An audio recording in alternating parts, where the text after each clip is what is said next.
నమస్కారం. ప్రతిధ్వని కార్యక్రమానికి స్వాగతం. భారతావనిపై ఉగ్రవాదులు మరోసారి గురిపెట్టారు. పంజాబ్లోని పఠాన్కోట్ వైమానిక స్థావరంపై మొన్న దాడికి తెగబడ్డారు. సైనిక దుస్తుల్లో వచ్చిన దుండగులు అత్యాధునిక ఆయుధాలతో విరుచుకుపడ్డారు. భీకర పోరు తర్వాత భద్రతా దళాలు ఉగ్రవాదులను మట్టుపెట్టాయి. కార్గిల్, ముంబై, దీనాపూర్, పఠాన్కోట్ పేర్లు నేపథ్యాలు వేరైనా భారతదేశం ప్రతిసారి ఉగ్రదాడికి గురవుతూనే ఉంది. పఠాన్కోట్ ఘటన దృష్ట్యా కేంద్ర హోంశాఖ అన్ని రాష్ట్రాలను అప్రమత్తం చేసింది.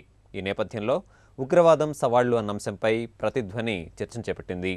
చర్చలో పాల్గొంటున్న ప్రముఖులు చందు సాంబశివరావు గారు, నాసాలో సేవలందించిన శాస్త్రవేత్త, రాజకీయ విశ్లేషకులు కేసీ రెడ్డి గారు, యుఎన్ఓలో సుదీర్ఘకాలం సెక్యూరిటీ చీఫ్ అడ్వైజర్గా పనిచేశారు ఎం పద్మనాభరెడ్డి గారు, forum for good governance secretary yes Vinay Kumar గారు, ప్రజాశక్తి మాజీ సంపాదకులు, సామాజిక విశ్లేషకులు. కేసీ రెడ్డి గారు, పఠాన్కోట్లో మొన్న ఉగ్రవాదులు దాడి జరిపారు. పాకిస్తాన్ ఒకవైపు స్నేహస్థానం అందిస్తూనే మరోవైపు ఇలాంటి చర్యలకు పాల్పడటాన్ని మీరు ఎలా విశ్లేషిస్తారు? పాకిస్తాన్ 185 మిలియన్ పాపులేషన్ ఉంటే అందరూ కూడా భారత్కి ఎగెనిస్ట్ కాదు. దానిలో కూడా వితిన్ ఆర్మీ కూడా ఐఎస్ఐ ఒకటే ఉంది, ఇంటర్ సర్వీసెస్ ఇంటెలిజెన్స్ అన్నది. దానిలో ఒక భాగం పిఓకేలో ఉన్న దగ్గర 17 ఉగ్రవాద సంస్థలు దానిలో పనిచేస్తున్నాయి. ఉగ్రవాద గ్రూపులు లైక్ హిజ్బుల్ ముజాహిద్దీన్, లష్కర్ ఏ తైబా, జైషే మహమ్మద్, ఇలాగ ఒక 17 అల్ ఖైదా ఎఫిలియేటెడ్ ఇవన్నీ. వాళ్ళని తయారు చేస్తూ వాళ్ళ స్పాన్సర్స్ ఉన్నారు. వాళ్ళే భారతదేశానికి పాకిస్తాన్కి మధ్యలో పీస్ఫుల్గా ఏమైనా సొల్యూషన్ ఉండకూడదని చెప్పేసి రాకూడదని చెప్పి కోరుకుంటారు. ఇప్పుడు పిఎం మోడీ గారు వెళ్ళిన మరుసటి రోజు నుండి కూడా మనకు ఒక అంచనా రావాలి, ఏమని ఈ శక్తులు ఎప్పుడు కూడా వెనక్కి వెళ్ళవు. ఈ శక్తులు ఏదో రకంగా ఏదో కొట్టు పన్నుతుంటాయి, ఏదో రకంగా విధ్వంసకాండకి సిద్ధపడతాయి అన్న ఆలోచన ఒకటి వచ్చి రావాలి. ఆలోచన వచ్చి భద్రతా దళాలు పూర్తిగా అలర్ట్గా ఉండవలసిన అవసరం ఉంది. లాస్ట్ టైం కూడా గుర్దాస్పూర్ వచ్చినప్పుడు కూడా వాళ్ళందరూ కూడా పాక్ బోర్డర్ నుంచి వచ్చారు. ఇప్పుడు కూడా అదే బోర్డర్ని క్రాస్ చేసి వచ్చారు. మరి మన బోర్డర్ కంట్రోల్ ఎంత పటిష్టంగా చేసాం అప్పటి నుంచి ఇప్పటికి, వాట్ ఎగ్జాక్ట్లీ వీ లెర్న్, ఏమి చర్యలు తీసుకున్నాం, ఏమి చర్యలు తీసుకుంటే ఇంకా ఇన్ఫిల్ట్రేషన్ ఎలా జరుగుతుంది. దానికి ఒక రకమైన కారణం ఏమైనా చూసిందంటే, ఇప్పుడు అమెరికాతో పోల్చి చూసుకుంటే అమెరికా 26/11 అయింది. వెంటనే వాళ్ళు ఏం చేశారంటే కోఆర్డినేషన్ ప్రాబ్లమ్, బిగ్గెస్ట్ ప్రాబ్లమ్ వాళ్ళు రియలైజ్ చేశారు. రియలైజ్ చేసి ప్రతి సంస్థని సెక్యూరిటీ ఎవరైతే చూస్తున్నారో, ఇమిగ్రేషన్ అవ్వచ్చు, బోర్డర్ కంట్రోల్, వీళ్ళందరినీ ఒక్కరికి తీసుకొచ్చి హోమ్ల్యాండ్ సెక్యూరిటీని పెట్టారు. ఇండియాలో మనం కూడా పెట్టాలి అంటున్నాం, ఇంకా పెట్టలేదు. సమన్వయ వైఫల్యం ఉందని చెప్పి భావించవచ్చా? కౌంటర్ టెర్రరిస్ట్ ఆపరేషన్ ఎక్కడ సరే ప్రపంచంలో మీకు ఎక్కడ జరిగినా ఒక 4 అంశాలు ఉంటాయి. దాని 4 అంశాల మీద జడ్జిమెంట్ చేయవలసిన అవసరం ఉంటుంది. ఒకటి, ఆ టెర్రరిస్టులు అనుకున్న లక్ష్యాన్ని సాధించారా ఈ పర్టికులర్ ఇన్సిడెంట్లు, ఈ ఘటనలో అన్నది.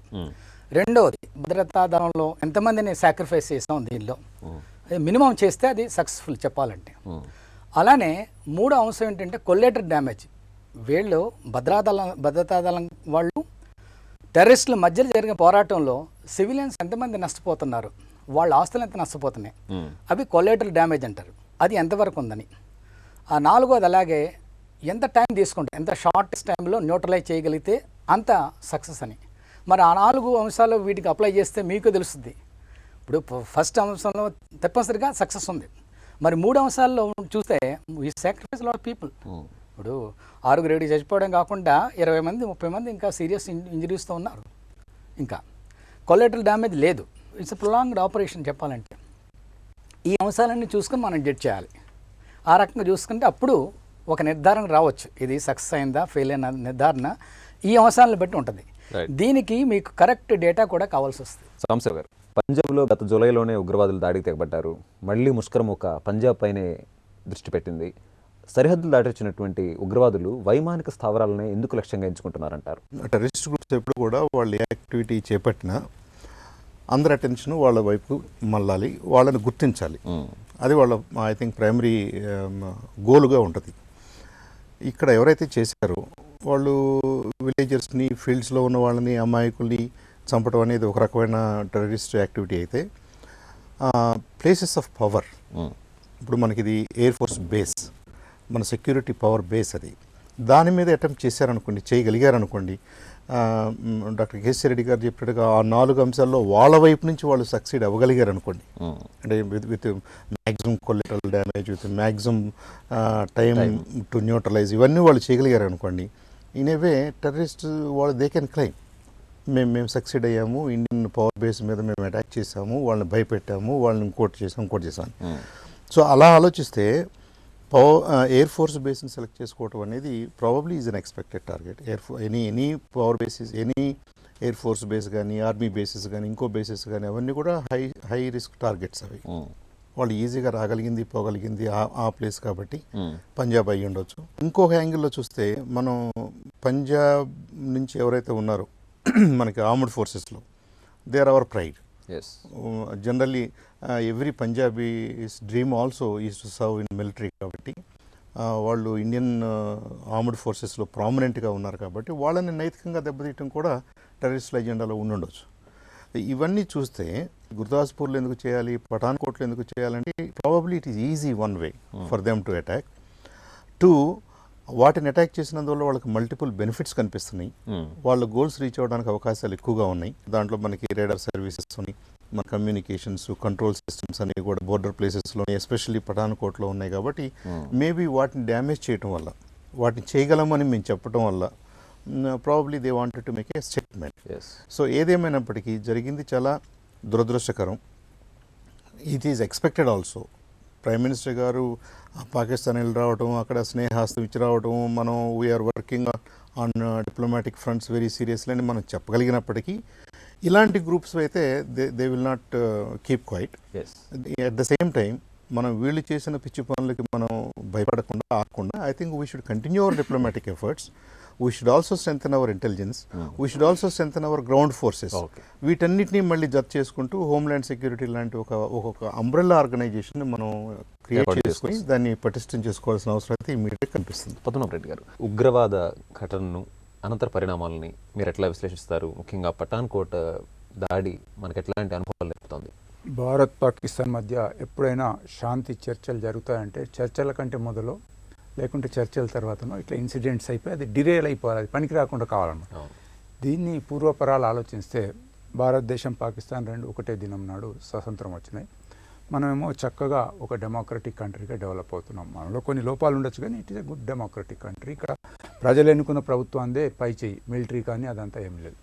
అక్కడ ఏమైందంటే కొన్ని దినాలు డెమోక్రసీ ఉంటే కొన్ని దినాలు మిలిటరీ డిక్టేటర్షిప్ కిందకి వచ్చినాడు.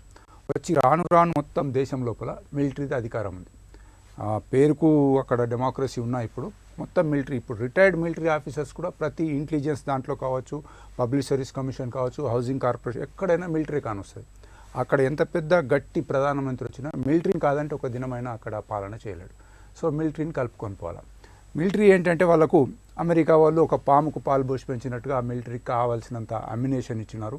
సో వాళ్ళకేంటంటే ఇండియాను డీస్టెబిలైజ్ చేయాలి.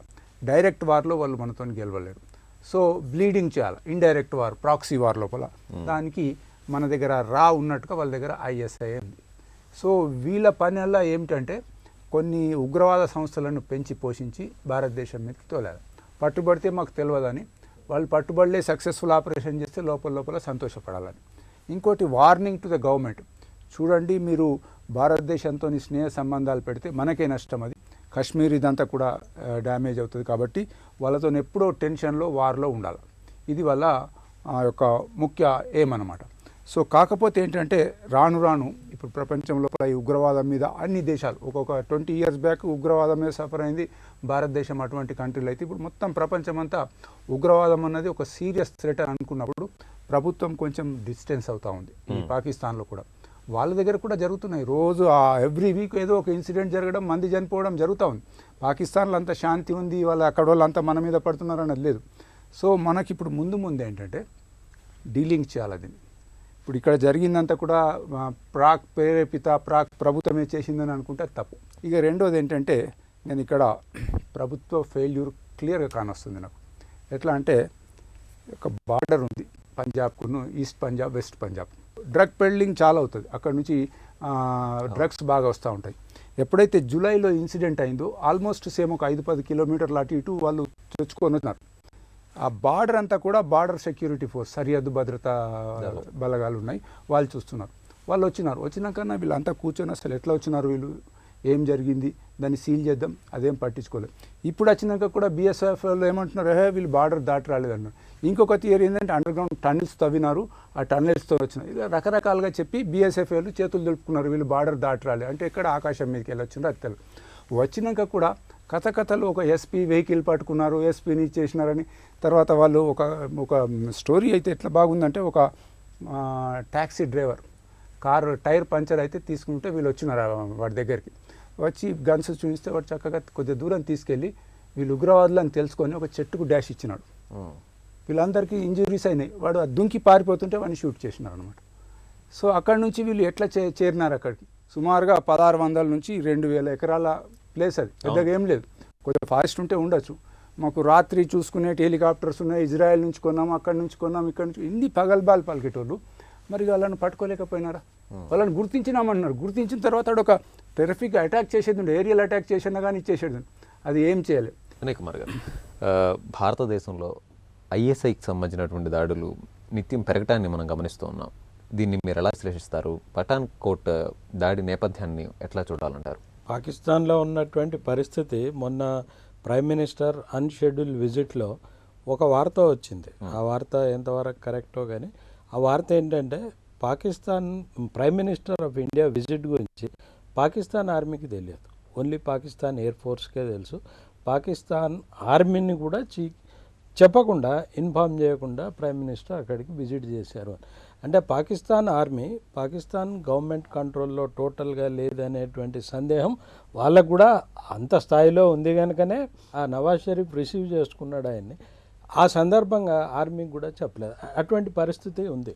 పాక్ గవర్నమెంట్ మొదట్లో డెఫినెట్గా ఈ సీమాంతర ఉగ్రవాదానికి చాలా గవర్నమెంట్స్ మారాయి, చాలా గవర్నమెంట్స్ సపోర్ట్ చేశాయి, ఉగ్రవాదాన్ని సపోర్ట్ చేశాయి. ఇప్పుడు ఆ బాధలన్నింటినీ వాళ్ళు పడుతూ ఉన్నారు. అందుకని ఇప్పుడున్నటువంటి గవర్నమెంట్ ఈ దీంట్లో ఎంత పాత్ర ఉంది అనేటువంటిది మనం నిర్ధారించుకోవాల్సినటువంటి అవసరం ఉంది. వాళ్ళ ప్రయోజనం అయితే చాలా స్పష్టంగా కనపడుతుంది. ఈ శాంతి చర్చలకు కానీ లేకపోతే రెండు దేశాల మధ్య మైత్రికి దారి తీసేటువంటి అవకాశాలు ఏమున్నా సరే వాటిని విధ్వంసం చేయాలనేటువంటి ప్రయత్నమే మనకు కనపడుతుంది. గతంలో జనము ఎక్కువ చంపడానికి వీలుగా వాళ్ళు అటాక్స్ చేశారు ఈ ఉగ్రవాదులు. ఇప్పుడేమో అది కాకుండా వ్యూహాత్మకంగా అటాక్ చేసినట్లు కనపడుతుంది. అది కూడా ఒక దగ్గరలో ఉన్నటువంటి ఎయిర్ బేస్ మీద అటాక్ చేయటం అంటే అది ఎప్పుడు సార్ అన్నట్లు బాగా హైలీ గార్డెడ్ ఏరియా అయి ఉండాలి. అంత గార్డెడ్ ఏరియాలో వెళ్ళి వీళ్ళు అటాక్ చేస్తున్నారంటే చెప్పుకోవడానికి, ఆ ఉగ్రవాదులకి ఒక కాన్ఫిడెన్స్ ఇవ్వడానికి, ప్రపంచవ్యాప్తంగా ఉగ్రవాదుల మీద ఒక పోరాటం జరుగుతుంటే ఆ ఉగ్రవాదుల్లో ఉండేటువంటి వాళ్ళ కాన్ఫిడెన్స్ ఇవ్వడానికి పనిచేశారా ఏమిటి అనేటువంటిది మనకి అనిపిస్తుంది. కేసిరెడ్డి గారు, ఉగ్రవాదులు ఎప్పుడు ఎక్కడ ఎటు నుంచి దాడికి తెగపడతారో అర్థం కానటువంటి పరిస్థితి. ఈ నేపథ్యంలో దేశ అంతర్గత భద్రతను మనం ఎలా పటిష్టపరచుకోవాలి? ప్రతి దేశానికి ఉన్న ప్రాబ్లం ఇది. ఉగ్రవాదులు ఎప్పుడు చేస్తారు దాడి అనేది చాలా ప్రిడిక్ట్ చేయడం చాలా కష్టం. ఇప్పుడు అలా ఫ్రాన్స్ లాగైంది, అలాగే యూఎస్ కూడా they are all waiting. In fact మన అలర్ట్ చూస్తే మీరు న్యూ ఇయర్ ముందు ఎంటైర్ యూరోప్ ఈజ్ అలర్టెడ్. ఇది వాళ్ళకి తెలియక, అది మనకే తప్పదు. ఎంచేదని మనకి we have mixed population number 1, we have open borders. చెప్పాలంటే ఆ బోర్డర్స్ ఉన్నా కానీ ఆ టైట్ కంట్రోల్ లేదు. బికాజ్ ఇటు బంగ్లాదేశ్ చూసినా అంతే. అందువల్ల మనకు we have so much of illegal immigration. First attack Mumbai చూసుకుంటే అప్పుడు కూడా చెప్పారు, ఈ డ్రగ్ ఇల్లీగల్ రూట్స్నే ఈ టెర్రరిస్టు ఉపయోగించుకుంటున్నారని చెప్పేసి. మరి అప్పుడు మన రియాక్షన్ ఎలా ఉంటారంటే, ఎంటైర్ ఇండియాకి డ్రగ్ రూట్స్ ఎక్కడెక్కడ ఉన్నాయి ఐడెంటిఫై చేసి వాళ్ళని హౌ టు ప్లగ్ ఇట్ అనేది చూడాలి. ఇప్పుడు పఠాన్ కోట్ కూడా వాళ్ళు చెప్పడం ఏంటంటే, ఇల్లీగల్ డ్రగ్ రూట్ ఒకటి ఉంది, ఆ రూట్ నుంచి వచ్చేవారని చెప్తున్నారు. అదే ఎలిఫెంట్ గ్రాస్ ఏదో ఉంది అక్కడ, బియాస్ రివర్ ఇదన్నది. మరి తెలిసినప్పుడు మనం why didn't plug it? Same standard Bangladesh బోర్డర్కి పాకిస్తాన్ బోర్డర్కి ఎందుకు పెట్టాలి? ఇక్కడ మన అలర్ట్నెస్ చాలా ఎక్కువ ఉండాలి, ఇక్కడ దాన్ని తక్కువనా కానీ. అదొకటి. తర్వాత ఇప్పుడు strategic bases like Pathankot, helicopters ఎక్కడ ఉన్నాయి, రాడార్స్ ఎక్కడ ఉన్నాయి.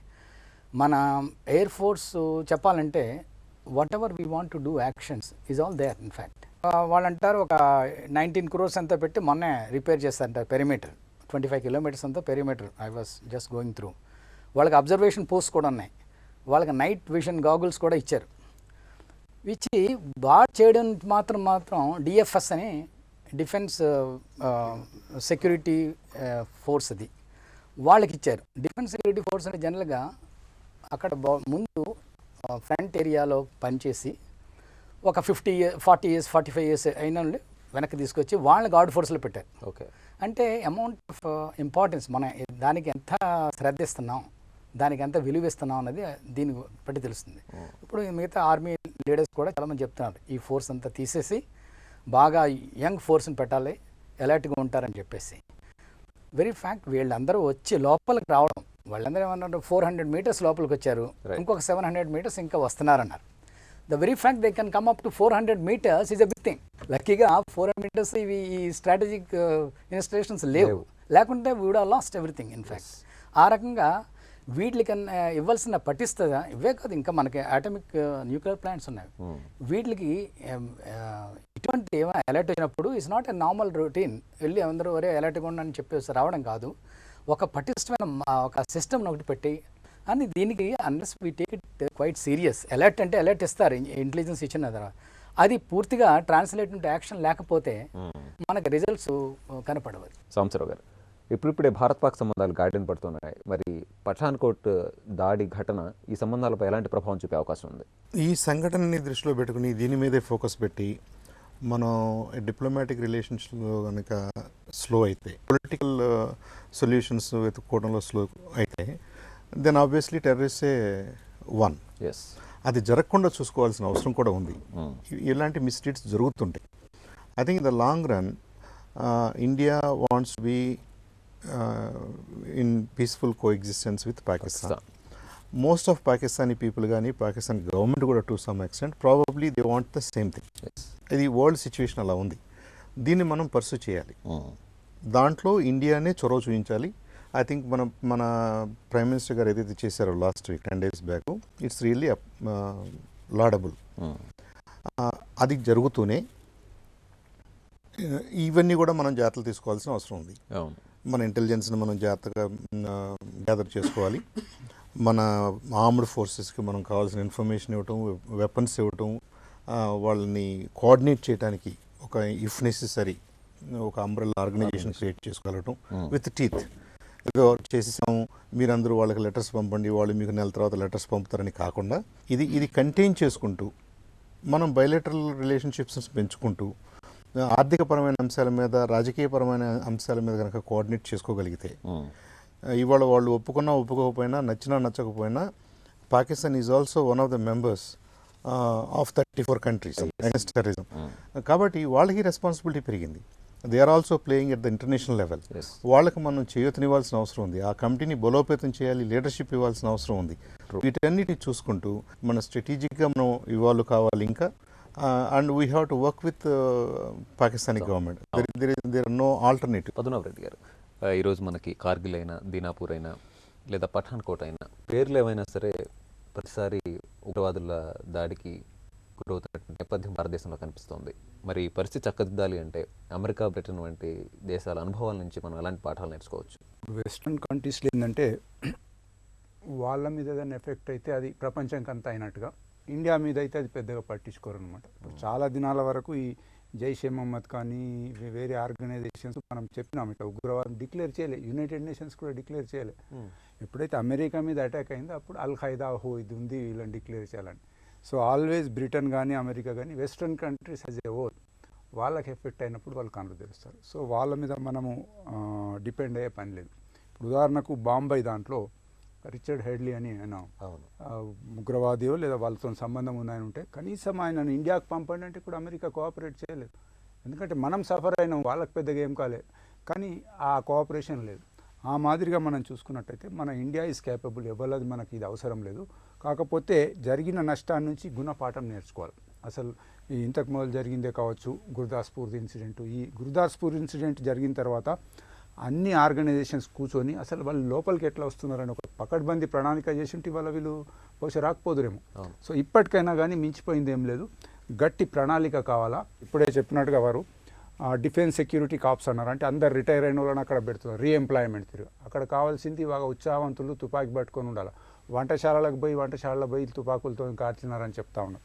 సో ఇక్కడ నేషనల్ సెక్యూరిటీ గార్డ్ ఉంది, తర్వాత ఎయిర్ ఫోర్స్ వాళ్ళు ఉన్నారు, కమాండోస్ ఉన్నారు, తర్వాత పంజాబ్ పోలీస్ ఉన్నారు, రకరకాలుగా ఉన్నారు, వందలలో వేలలో ఉన్నారు. వాళ్ళు వచ్చిన వాళ్ళు 6 చచ్చిపోతే అంత అయిపోయిందని సంతోషపడతా ఉన్నారు. ఇది కాకుండా ఉండాలంటే ఫ్యూచర్లో చక్కటి ప్లాన్ చేయాలి.